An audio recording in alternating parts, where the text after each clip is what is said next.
अक्सर हम हमारी ज़िंदगी में आती हुई चुनौतियों को देखकर डर जाते हैं। हम हमारे न्यू जॉब्स को, हमारे न्यू असाइनमेंट्स को, हमारे न्यू प्रोजेक्ट्स को और नई ऐसी कई सारी चीज़ें जिनको आता हुआ देखकर हम डर जाते हैं। पर क्या हमारा डरना उचित है? क्या हमें डरना चाहिए नई चीज़ों को देखकर? क्या हम नई चुनौतियों का सामना करने के लिए बनाए गए हैं? क्या मेरे अंदर इतना पोटेंशियल है कि मैं नई चीज़ों का, इन नई चुनौतियों का सामना कर सकता हूँ?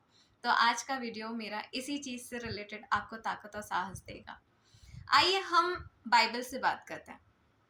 बाइबल में जब हम निर्गमन के अध्याय में जाते हैं तो निर्गमन के अध्याय में हम देख सकते हैं मूसा के एक स्ट्रॉन्ग कैरेक्टर को।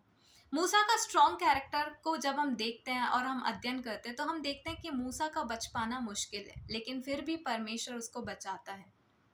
परमेश्वर का बचाने का मूसा को एक बहुत बड़ा एक मकसद था, और उस मकसद को हम निर्गमन के 4 नंबर अध्याय में देख सकते हैं।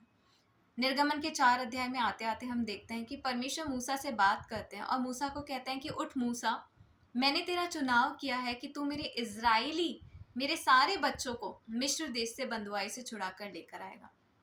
लेकिन ये बात सुनकर मूसा डर जाता है। मूसा घबराहट के मारे परमेश्वर से कहता है कि परमेश्वर, ये काम मुझसे नहीं हो पाएगा, क्योंकि मुझे तो बोलना भी नहीं आता। मुझे नहीं पता कि इन सारे लाखों की भीड़ को मुझे कैसे लेके चलना है।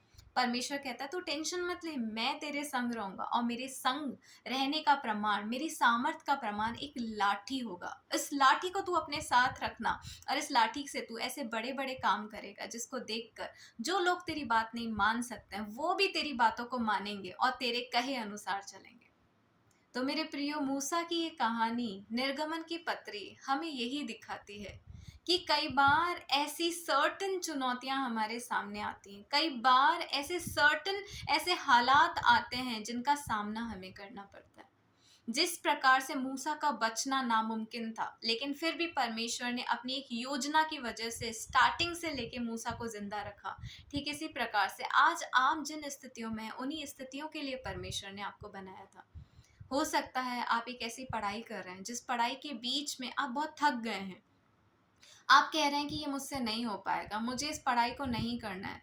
तो रुक जाइए मेरे प्रियो, गिव अप मत कीजिए। परमेश्वर ने आपको इसी पढ़ाई के लिए आपको चुना है। हो सकता है आप एक ऐसे बिजनेस में हैं जिस बिजनेस में अभी आपका बिजनेस स्लो चल रहा है, और स्लो बिजनेस को देखकर आप बहुत मायूस हैं, और मायूस होकर आप ये सोच रहे हैं कि मुझे ये बिजनेस करना ही नहीं चाहिए था। तो ठहर जाइए मेरे भाई, मेरी बहन, आप इसी बिजनेस के लिए बनाए गए हैं। अगर आप एक नई जॉब में गए हैं और उस नई जॉब में जाने के बाद लोग आपको सताव दे रहे हैं, एक बहुत बड़े काम के नीचे, बहुत सारी अपनी बातों के नीचे आपको दबा रहे हैं, और आपका मन कह रहा है कि नहीं, मुझसे नहीं हो पाएगा, तो रुक जाइए, ठहर जाइए। वो नई जॉब परमेश्वर की ओर से आपको मिली है।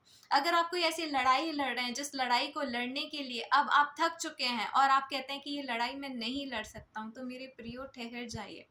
जिस प्रकार मूसा के साथ परमेश्वर की एक योजना उसके जन्म से लेकर थी, ठीक इसी प्रकार से आपके और मेरे साथ भी परमेश्वर की एक योजना जन्म से लेकर ही साथ में चल रही है।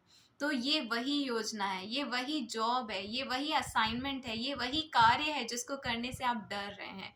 जैसे मूसा डरा था, वैसे ही आप और मैं भी कई स्थितियों में डर जाते हैं। लेकिन मेरे प्रियो, डरे नहीं, घबराए नहीं। जैसे मूसा के साथ परमेश्वर की लाठी थी, वैसे ही एक लाठी हमारे साथ है, और वो लाठी है हमारा हृदय। परमेश्वर हमारे हृदय में बैठ के हमसे बात करता है। परमेश्वर कई बार ऐसे लोगों को आपके सामने लाकर खड़ा करता है जो आपके हृदय की बात आपके सामने करता है। ठीक इसी प्रकार से आज परमेश्वर ने मुझे आपके सामने खड़ा किया है, यही कहने के लिए कि डरो मत, घबराओ मत।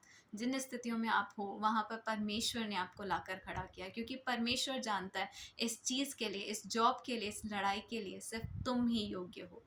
इसी उत्साह और इसी साहस के साथ आप आगे बढ़ें। हम एक बार फिर जल्दी नए वीडियो के साथ मिलेंगे। सभी को जय यीशु की।